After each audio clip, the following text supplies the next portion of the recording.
You're broke, but you found the perfect job on LinkedIn. You upload your resume, a slightly insincere cover letter, and hit apply. It only took 5 hours. And now you find out it's all a lie.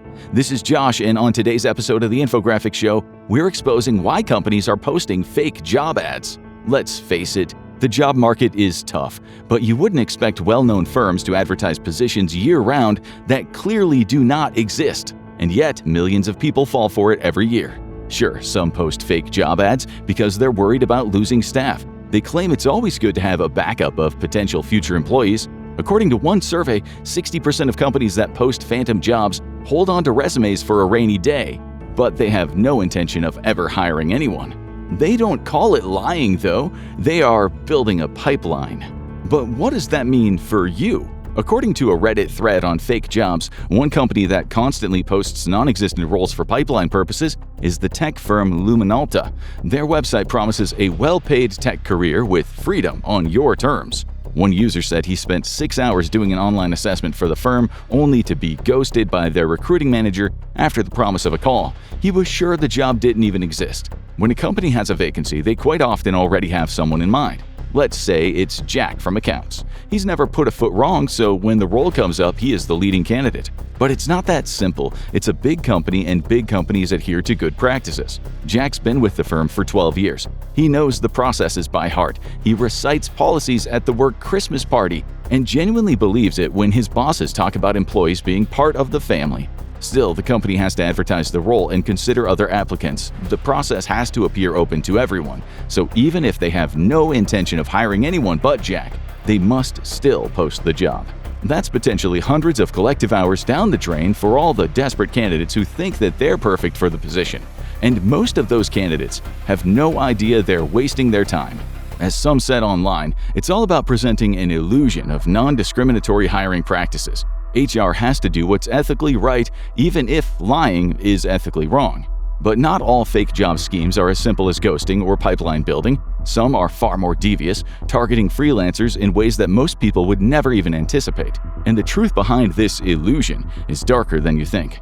But back to your job search. You keep looking and eventually you come across a job on the freelancing platform Upwork. After spending about 10 hours wading through gigs offering roughly half of minimum wage for expert-level native English speaker candidates, you spot the one that is actually well paid. It's too well paid, as it turns out. You spend a few hours writing the perfect cover letter, and then comes the test. They want you to create something, a simple pitch, using guidelines that they'll provide.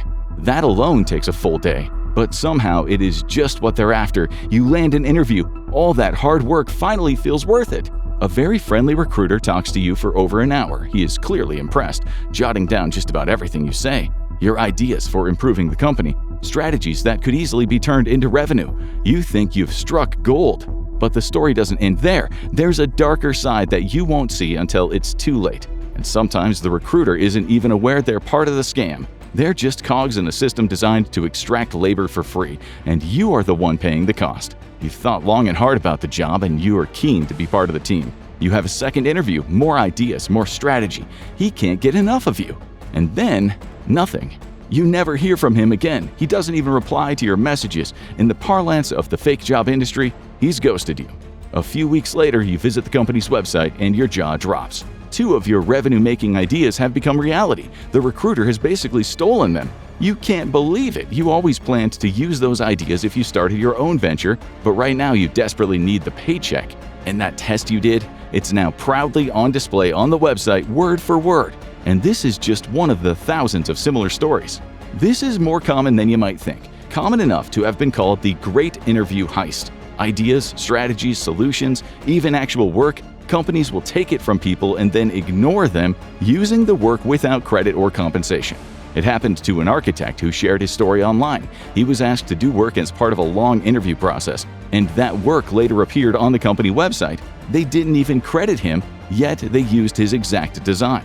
A writer told The Observer he had pitched brilliant story ideas to a digital marketing company, 8 interviews over 8 weeks. They just mined him for his ideas, and then they told him that he wasn't right for the position.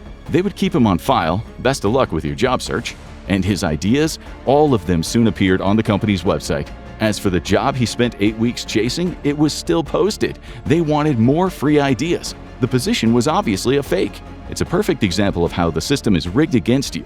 You feel stupid and used when it happens to you, and it hurts even more when you're struggling to pay your bills. With bigger firms, you can usually check reviews or their social media accounts for disgruntled job applicants. In the world of freelancing, there's no such guarantee. You might be dealing with companies that operate in the shadows. Larger firms usually don't pull the outright bandit moves, but they have other ways of scraping the bottom of the barrel. And the tricks they use are getting more sophisticated by the day. In your job search journey, you find quite a few positions you know for certain you would be good at. Some are ideal, but they don't even get back to you. Total silence. Sure, for every job posting, there's usually an abundance of applications, but something doesn't feel right. A lot of firms post jobs to make it look like they're expanding, like they're busy. They might have 10 jobs listed, but none of them are real.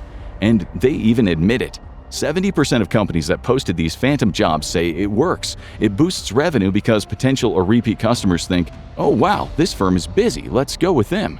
They also claim it boosts morale. When the other employees see all those job ads, they think that they're working for a firm at the top of its game.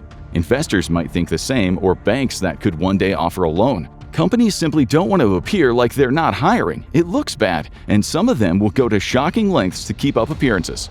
But what about wasting people's time? What about ethical principles? Well, to put it bluntly, companies don't seem to care. They have all the leverage, so they go about their business making offers you literally can't refuse because there are no offers.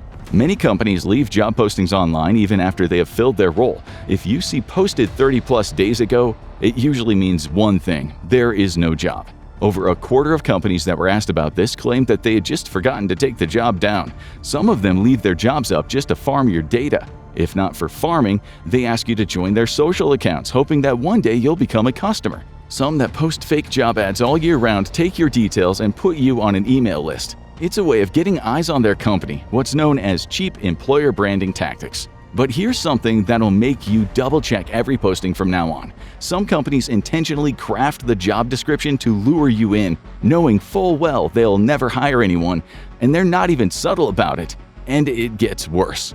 By the end of 2025, U.S. job openings were the worst they had been in 5 years. There's been a slowdown in the job market. Recent data said that for every job posted in the U.S., there are 2 people looking for one, and that means that half of all job seekers are out of luck. It's depressing. But what's more depressing is research that says at least 40% of all companies surveyed had posted a ghost job at least once a year. The worst offender is the construction industry. 38% of its job ads aren't real. Next comes the arts and other creative fields at 34%. Third place is legal at 29%. Lawyers lying. Can you even believe it? Of the 61% of Americans that have applied for a ghost job, 26% of people know that the job is fake, but they still apply anyway. 40% of companies that post fake positions at least have the decency to reply, but the worst of the worst are the companies that post fake jobs to instill insecurity in their staff. Their logic? Keep on posting roles and their employees will work harder. Seriously, 77% of companies surveyed said the fake job ruse improves productivity, and 7 out of 10 companies that posted made-up jobs said that they thought the practice was morally acceptable. 50% of the companies involved said they only post between 1 and 5 fakes a year. But there are currently firms all over the US posting dozens of fake jobs all year round, 75 or more. You've spent 6 months writing to companies and your hopes have been dashed time and time again. There are an estimated 1.7 million jobs just in the US posted on LinkedIn, and it's believed that at least 1 in 5 of them is fake. But the number is likely much higher, and it keeps on getting higher. Research from the workforce intelligence company Revelio Labs shows that around 2020, something like 8 in 10 jobs posted online ended up with someone actually being hired. And then something changed, because it's now more like 4 in 10. Millions of people waste hours every day on a fake job that they encounter. It's an epidemic of industry abuse, and many of these companies still talk about corporate social responsibility. If they really cared about social responsibility, maybe they could start by not deceiving people. Next time you're scrolling LinkedIn, you'll notice patterns you didn't see before. You'll wonder how many of those perfect jobs are really nothing but traps. Don't be fooled. Now go check out most epic ways people quit their jobs, funny true stories, or click on this video instead.